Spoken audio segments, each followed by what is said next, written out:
trampled and trod on, and you where you shall, as we hope to do so, and together do sing. I am humbled and proud and very privileged to welcome you to this very special Founders' Day, to celebrate 175 years of St Andrew Scots School.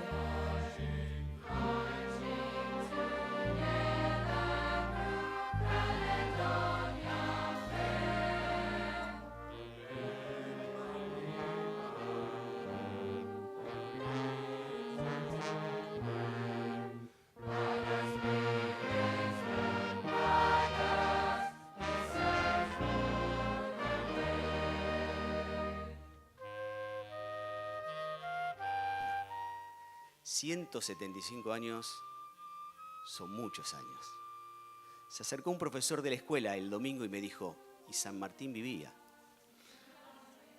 ¿No? Cuando hablamos de San Martín vivía, ¿cómo puede ser que una institución haya podido durar tanto?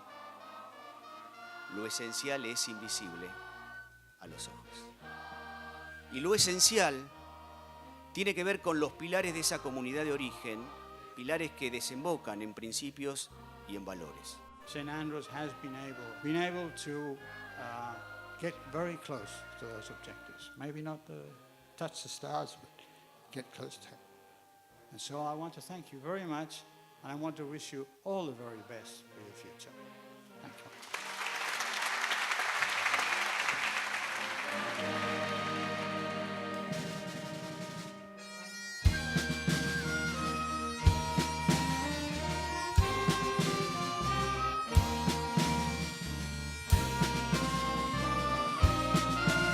Toda mi vida fue el San Andrés y a través de eso, digamos, tuve mi primer contacto con toda la parte social mía, también, bueno, un poco a través de mi familia, pero el colegio fue un elemento importantísimo. Yo estuve en lugares en República Centroafricana que está entre los 10 países más pobres, de acuerdo a las Naciones Unidas. Nunca en mi vida vi la pobreza que vi en Formosa. Fue a partir de acá que tomé una decisión que estuvo relacionada con hacerme cargo de una desigualdad.